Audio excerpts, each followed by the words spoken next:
ভোরের নরম আলো তখন ধীরে ধীরে ছড়িয়ে পড়ছে চারদিকে।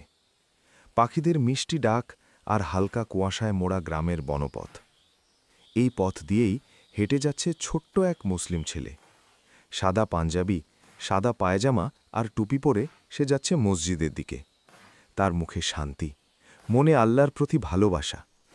ফজরের নামাজ আদায় করতে সে এগিয়ে চলেছে নিষ্পাপ এক হৃদয় নিয়ে। মসজিদের ভেতরটা শান্ত আর পবিত্র। জানালা দিয়ে ঢুকে পড়েছে সকালের সোনালি আলো। ছোট্ট ছেলেটি দাঁড়িয়ে পড়েছে নামাজে। নিবেদিত হৃদয়ে সে সেজদায় ঝুঁকে পড়ছে তার রবের সামনে। তার ছোট্ট হৃদয় ভরে আছে ঈমান আর ভক্তিতে। নামাজ শেষ করে সে মনে মনে দোয়া করে, হে আল্লাহ, আমাকে ভালো মানুষ বানিয়ে দিন। নামাজ শেষে সে আবার সেই বনপথ ধরে বাড়ির দিকে ফিরছে। হঠাৎ কোথা থেকে ভেসে এলো এক দুর্বল চিৎকার। সে থেমে গেল, চারদিকে তাকাল।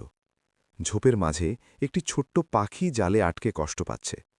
পাখিটির ডানাগুলো ছটফট করছে, চোখে যেন সাহায্যের আরতি। ছেলেটির চোখে ভেসে উঠল মায়া আর দয়া। সে ধীরে ধীরে এগিয়ে গেল পাখিটির কাছে, খুব সাবধানে, যেন কোনো ক্ষতি না হয়। সে জাল খুলতে শুরু করল। একটু চেষ্টা আর একটু ধৈর্য। অবশেষে পাখিটি মুক্ত হল।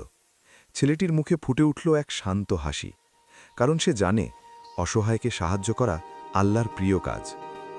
পাখিটি আনন্দে আকাশে উড়ে গেল। সোনালি সকালের আলোয় ঝলমল করছে বনপথ। ছোট্ট ছেলেটি দাঁড়িয়ে আছে হাসি মুখে।